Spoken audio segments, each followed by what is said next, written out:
the ideal concept.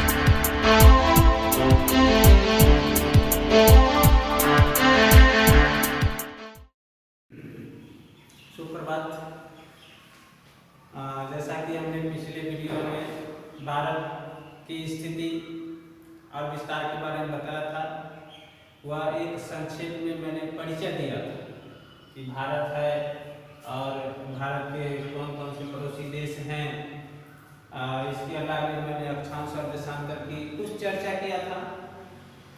आज के video में हम जानेंगे कि भारत पर अक्षांशीय विस्तार का क्या प्रभाव पड़ता है, उससे क्या भारत के ऊपर जैसे क्या प्रभाव पड़ता है, देशांतर के जो देशांतरीय रेखा है उसका क्या प्रभाव पड़ता है भारत के ऊपर। तो इन दो चीज़ों को आज हम जानने की कोशिश करेंगे। तो शुरुआत करते हैं और इसके अलावा भी और भी कुछ चीज़ों को मैं चर्चा करूँगा। तो शुरुआत करते हैं और जो भी आज इस वीडियो को देखेंगे वो उनसे रिक्वेस्ट है कि सब्सक्राइब करेंगे और ज़्यादा से ज़्यादा शेयर करेंगे और जो भी आप जानते हो अब उसका कमेंट में लिखेंगे या जो भी चीज़ें आपको ना समझना है वह कमेंट करके लिखेंगे। तो हमने क्या जाना कि भारत जो है वह एक विशाल देश है। रूस, कनाडा, ब्राजील, संयुक्त राज्य अमेरिका, ये सब भारत से बड़े बड़े देश हैं। और इस तरह से क्षेत्रफल की अगर दृष्टि से देखा जाए तो पूरे विश्व में यह विश्व का 7वां सबसे बड़ा देश है। तो इनके कुछ पड़ोसी देश भी हैं जिसके बारे में मैंने पहले वीडियो में बताया था। आज हम जानेंगे कि अक्षांशीय विस्तार का क्या प्रभाव पड़ता है। तो हम क्या देखते हैं कि अक्षांश यह एक पूरी पृथ्वी 360 डिग्री की, यह एक पूरी पृथ्वी के अगर यह पूरी पृथ्वी को हम एक तरबूज मान लेते हैं तो जैसे तरबूज को 2 भागों में बांटते हैं उस तरह से पृथ्वी को भी 2 भागों में बांटते हैं या कल्पना करते हैं कि हम जैसे तरबूज का हम 2 टुकड़ा कर लेते हैं, सेब का हम 2 टुकड़ा कर लेते हैं, उस तरह से पृथ्वी का भी 2 टुकड़ा कर सकते हैं। तो इसके लिए एक रेखा की जरूरत होती है, वह इसे 0 डिग्री कहते हैं, 0 डिग्री। अब 0 डिग्री के जो ऊपर में है उसे उत्तरी गोलार्ध कहते हैं।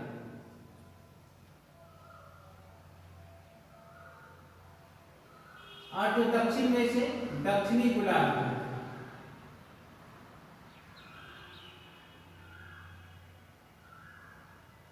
उत्तरी गोलार्ध और दक्षिणी गोलार्ध, इसे उत्तरी ध्रुव, इसे दक्षिणी ध्रुव भी कहते हैं। तो उत्तर के हमने जाना कि भारत किस गोलार्ध में स्थित है, तो भारत जो है यह उत्तरी गोलार्ध में स्थित है, उत्तरी ध्रुव की ओर। इसके बाद हम क्या देखते हैं कि यहाँ से ऊपर जैसे जैसे हम 0 डिग्री अक्षांश वृत्त से हम ऊपर की ओर चलते हैं तो क्या होता है कि 1 2 3 4 5 6 7 इस तरह से हम अक्षांश 1 डिग्री पर होता है। अक्षांश 1 डिग्री पर खींची गई यानी 1 डिग्री की एक अक्षांश वृत्त करने का अर्थ यह है कि जब हम अक्षांश रेखा ना होकर के अक्षांश वृत्त अगर हम इसमें से अगर इसको हम 1 डिग्री की काटते तो इतना पूरा गोल ऐसे निकल जाएगा, ऐसे करके या निकल जाएगा या 1 डिग्री की। तो 1 डिग्री का अगर हम यहाँ तक काटते जाते हैं यानी 1 डिग्री तक, तो यहाँ तक कुल 90 अक्षांश हम काटेंगे। पुनः दक्षिण की ओर आएंगे तो यहाँ तक 90 अक्षांश काटेंगे। तो 90 अक्षांश इधर हुआ, 90 अक्षांश इधर हुआ और 1 अक्षांश यह जो विषुवत रेखा हमने खींचा यह 1 अक्षांश होता है। तो 90 अक्षांशों की संख्या 90 इधर और अक्षांशों की संख्या 90 इधर, तो कुल कितने अक्षांश हो गए, तो 90 इधर 90 इधर और एक जो 0 डिग्री है वो, यानी अगर हम जोड़ते हैं सबको तो 181 अक्षांश। यहाँ से क्या निकल गया? अक्षांशों की संख्या निकल गई। अक्षांशों की संख्या, एक चीज और मैं आपको बता दूं कि इसमें से कभी कभी पूछ देता है कि सबसे बड़ा अक्षांश, आप नौमा के छात्र हैं तो आपसे पूछ ही देंगे कि यार अच्छा बच्चे बताओ सबसे बड़ा अक्षांश कौन सा होता है, तो आप गर्व के साथ कहिएगा कि 0 डिग्री का जो अक्षांश होता है वह सबसे बड़ा अक्षांश होता है। सबसे छोटा अक्षांश तो यहाँ या एक बिंदु के रूप में उत्तरी ध्रुव और दक्षिणी ध्रुव में एक बिंदु के रूप में होता है, तो 90 डिग्री का अक्षांश सबसे छोटा अक्षांश। जैसे जैसे हम उत्तर की ओर बढ़ेंगे अक्षांश रेखा छोटी होती जाएगी, जैसे जैसे पुनः दक्षिण की ओर जाएंगे तो अक्षांश रेखा छोटी होती जाएगी और यहाँ पर एक बिंदु के रूप में अक्षांश होगा। तो यह अब देखते हैं कि यहाँ से यहाँ तक 90 अक्षांश, यहाँ से यहाँ तक 90 अक्षांश। भारत की स्थिति इस स्थान पर,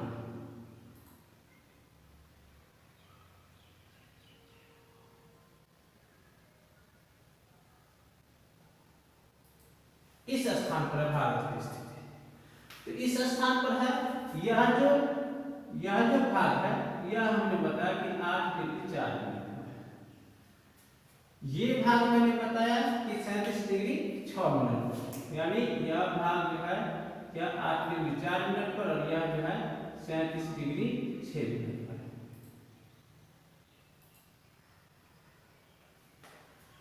तो एक एक डिग्री पर है, तो 8 से 37 तक हम जाते हैं, 8 से 37 तक जाते हैं तो धीरे धीरे बढ़ते जाते हैं। फिर हम क्या देखते हैं कि जब हम प्रतिबंधों के बारे में पढ़ते हैं तब हम देखते हैं कि यह जो भाग है यानी 0 डिग्री से लेकर के और 23.5 डिग्री का जो भाग है यह भाग उष्णकटिबंध में होता है। यानी यहाँ से जब जाते हैं तो यहाँ तक 37 डिग्री 6 मिनट है।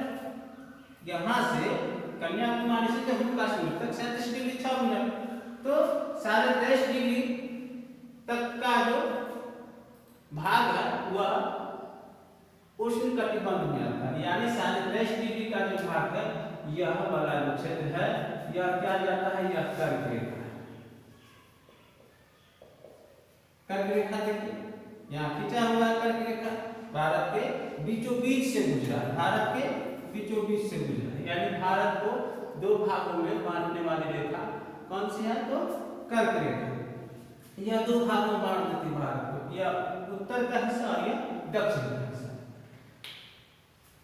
एक एक डिग्री पर जाते हैं 37 डिग्री आता है, तो ये जैसे जैसे यह दूरियां बढ़ती जाती है वैसे वैसे सूरज की जो रोशनी है वह तिरछी होने लगती है। यानी इस रेखा के पार जो है, इस रेखा के पार आपके बुक में यह क्वेश्चन भी दिया हुआ है कि क्या कारण है कि कलकत्ता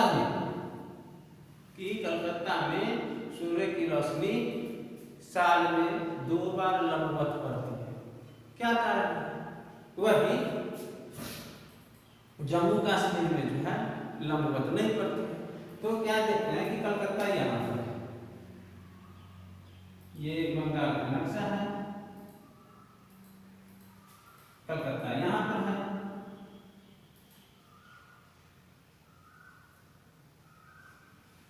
अब हम देखते हैं, क्या देखते हैं कि सूरज एक बार उत्तरायण होता है यानी उत्तरी गोलार्ध पर चमकता है और एक बार दक्षिणी गोलार्ध पर। लेकिन सूरज चाहे उत्तरी गोलार्ध पर चमके या दक्षिणी गोलार्ध पर, उसे विषुवत रेखा को पार करना होता है, यह विषुवत रेखा है।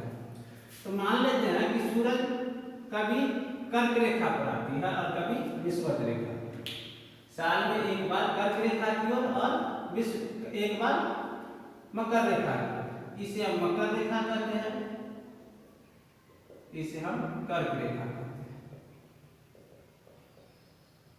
तो सूरज चाहे मकर पर पड़े या कर्क पर पड़े, लेकिन इस रेखा पर जो है, इस रेखा पर यहां से जब सूरज इधर की ओर जाएगी तो इस रेखा पर जाएगी, पुनः यहाँ से इस रेखा की ओर जाएगी और जब वापस लौटेगी यहाँ से तो पुनः इस पर आएगी और फिर इस पर आएगा। तो यह जो विषुवत रेखा है यहाँ पर तो यह 2 बार चमके, लेकिन साथ साथ क्या होता है कि एक बार मकर रेखा पर और एक बार जो है कर्क रेखा पर भी साल में लंबवत पड़ती है, यानी साल में एक दिन ऐसा आता है उत्तरी गोलार्ध में 21 जून वह दिन है जो सबसे बड़ा दिन होता है। तो 21 जून को कर्क रेखा पर या लंबवत पड़ती है। यही कारण है कि कलकत्ता में जो है सूर्य लंबवत पड़ती है साल में एक बार, लेकिन वही जम्मू कश्मीर में वह नहीं पहुंच पाता, यहाँ तिरछी रोशनी पड़ती है। यह इसका कारण है। दूसरी बात क्या होती है कि यह केरल है और यह तमिलनाडु, केरल है और तमिलनाडु। बड़े और छोटे दिन जो होते हैं ठंड के मौसम में अक्सर हमारे यहाँ क्या होता है कि 4:30 बजे के आसपास से सूरज अस्त हो जाता है। गर्मी के मौसम में क्या हो जाता है 7:30 बजे तक सूरज दिखलाई देता है, 7 बजे तक सूरज दिखलाई देता है। तो वह जो ठंड के मौसम और गर्मी के मौसम का जो अंतर होता है उसमें यह दोनों जगह 45 मिनट का अंतर हो जाता है। जबकि लद्दाख की अगर बात करें तो यहाँ 5 घंटे का अंतर होता है। यह तो हो गया अक्षांश के बारे में, यह अक्षांश के बारे में। अब हम देशांतर के बारे में जानते हैं। देशांतर के बारे में जिस तरह से यहाँ से शुरू हुआ अक्षांश 1 2 3 4, उसी तरह से देशांतर भी शुरू होता है। या उत्तरी ध्रुव को दक्षिणी ध्रुव से मिलाने वाली एक रेखा होती है। उत्तरी ध्रुव को दक्षिणी ध्रुव से मिलाने वाली एक रेखा होती है। यह यहाँ से शुरू हुआ और यहाँ आकर के समाप्त हो गया। दूसरा पुनः यहाँ से चलेगा और यहाँ आकर के समाप्त हो गया। तीसरा पुनः यहाँ से चलेगा और यहाँ आकर समाप्त हो गया। ये इस तरह से क्या होता है कि 180 पूरा पृथ्वी 360 180 देशांतर रेखाएं पश्चिमी गोलार्ध और 180 देशांतर रेखाएं पूर्वी गोलार्ध। इस तरह से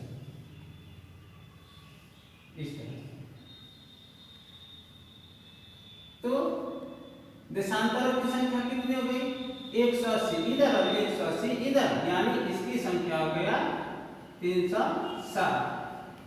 पृथ्वी कितने डिग्री का है 360। अक्षांश रेखाओं की संख्या कितनी है तो 181। देशांतर रेखाओं की संख्या कितनी है तो 360। पृथ्वी 360 डिग्री का, देशांतर रेखा 360। अब यहाँ से देखिए कि समय का जोन कैसे चलता है। समय जोन कैसे यहीं से निर्धारित होता है, इसी देशांतर रेखा से। यह जो देशांतर रेखा है इसे 0 डिग्री देशांतर रेखा कहते हैं। यह कहां से लिया गया है? यह लंदन के ग्रीनविच, ब्रिटेन एक देश है, वहां लंदन एक शहर है, उस शहर के एक ग्रीनविच स्थान है, उस ग्रीनविच से लिया गया है, यानी ग्रीनविच 0 पर। यहां से समय का निर्धारण होता है। यहां से जो भी देश, यहां से यानी लंदन से जो भी देश पूरब की ओर होता है उसे हम वह समय, उसका समय ग्रीनविच से आगे रखता है, और जो यहां से पश्चिमी क्षेत्र में पड़ता है वहां समय पीछे रखता है। अब देखिए कि कैसे निर्धारण किया गया। हमारी पृथ्वी कितना है तो 360 डिग्री का है।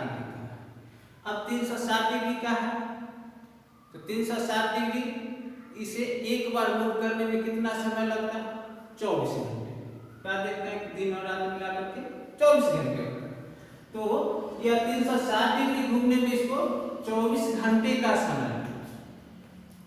24 घंटे में हम इसको मिनट में कन्वर्ट करेंगे तो 24 घंटे को अगर हम 60 से गुना करते हैं तो इसका जो आंसर आता है 24 घंटे गुने 60। घंटा को हमने मिनट में बदल दिया तो कितना आता है, बराबर होता है 1440 मिनट। सुविधा के लिए हम यहाँ h लिख देते हैं, यहाँ m लिख देते हैं। 24 घंटे को 60 से गुना करेंगे तो यह हो गया 1440 मिनट। अब 360 डिग्री घूमने में 1440 मिनट लगता है। तो हम इस तरह से भी निकाल सकते हैं, क्योंकि 360 डिग्री में 1440 मिनट, इसलिए 1 डिग्री में 1440 बटे 360 काटेंगे 4 मिनट। 1 डिग्री घूमने में पृथ्वी को 1 डिग्री घूमने में कितना मिनट लग गया? 4 मिनट का समय लगता है। यानी 4 मिनट में पृथ्वी जो है एक अक्षांश से दूसरे अक्षांश में प्रवेश करती है, घूमती है, यानी एक अक्षांश को पार कर जाती है। यानी यह जो अक्षांश है यहाँ से यहाँ पर पहुंच गया, देशांतर, देशांतर, एक देशांतर से दूसरे देशांतर को पार करने में 4 मिनट का समय लगता है। अब यह 4 मिनट का समय लग गया एक देशांतर से दूसरे देशांतर में जाने में। तो हम देखते हैं कि पूरा पृथ्वी 360 डिग्री का है। पृथ्वी कैसे घूमती है आप लोग ये छठी क्लास में ही पढ़ चुके होंगे, अभी हम लोग 9वीं कक्षा में पढ़ रहे हैं। यह इस तरह से घूमती है, यानी पश्चिम से पूरब, यह पश्चिम से पूरब की ओर घूमते हैं। पृथ्वी जब पश्चिम से पूरब की ओर घूमता है तो सबसे पहले सूरज की तरफ कौन सा भाग आएगा? सबसे पहले पूर्वी क्षेत्र आएगा, बाद में पश्चिमी क्षेत्र। तो हम जब देशांतर की बात करें तो भारत के बीच वाले देशांतर रेखाओं की संख्या हम निकालते हैं कि कितनी। हम यह संख्या कितने डिग्री का है? पिछले कक्षा में हम लोग पिछले अध्याय में हम लोग पढ़े हैं कि यह 97 डिग्री 25 मिनट का है।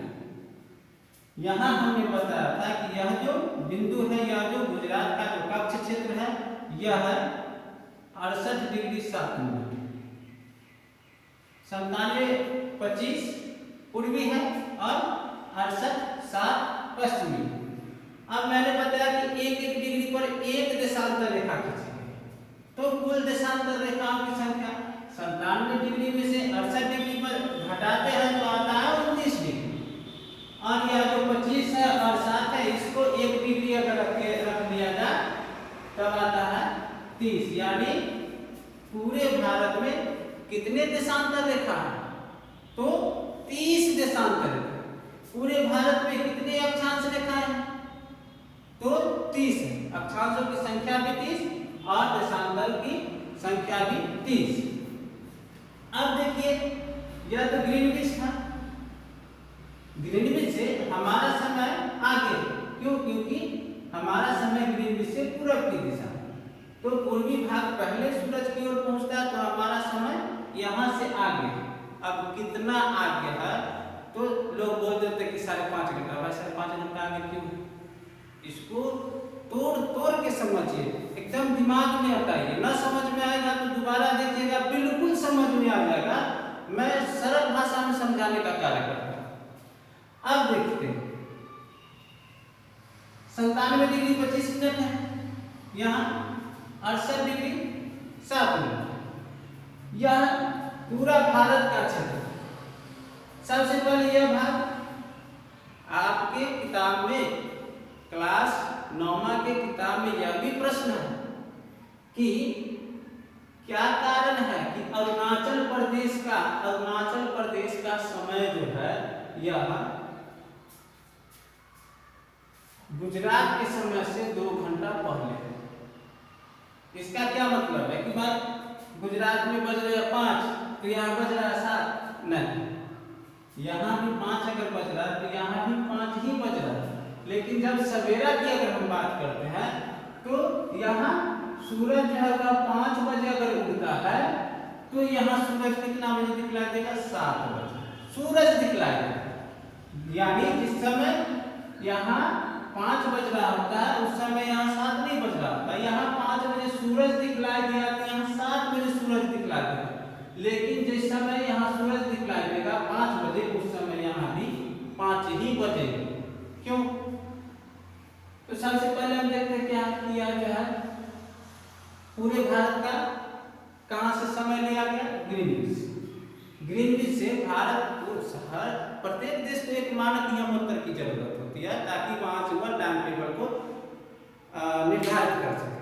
नहीं तो क्या होगा, मान लेते हैं कि हमारा यह देश विशाल देश है, हम दिल्ली से ट्रेन पकड़ो, कितना बजे? 5 बजे। अब यहाँ से यहाँ तक का देशांतर की संख्या जोड़ा जाए तो 30 है, यानी 30 देशांतर, एक देशांतर में 4 मिनट, तो 30 देशांतर में 30 गुने 4 120 मिनट। 120 मिनट यानी 2 घंटे।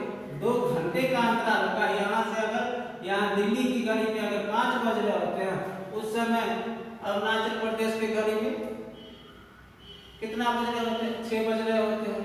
और इधर का जो आएगा वहाँ कितना बज रहा होगा? वहाँ 4 बज रहे होंगे। तो एक जगह 5 बज रहा है, एक जगह 6 बज रहा है, एक जगह 7 बज रहा है। पूरा ट्रेन क्या हो जाएगा? एक्सीडेंट कर जाएगा। तो पूरे भारत को एक मानक नियमोत्तर की, प्रत्येक देश को एक मानक नियमोत्तर की जरूरत पड़ी, जिससे कि पूरे देश का समय वहीं से निर्धारित किया जाए।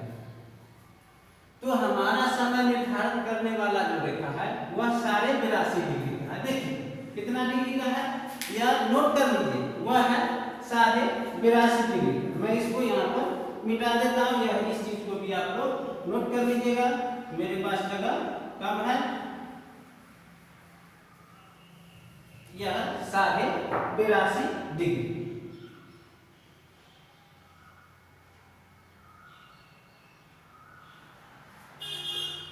साढ़े 82 डिग्री यानी 82 डिग्री 5 मिनट। इसको देखिए कैसे तोड़ते हैं। 68 से शुरू हुआ, 97 डिग्री, दोनों को जोड़ो, 68 और 97। मैं यहां जोड़ लेता हूं, 97 और 68 को जोड़ते हैं।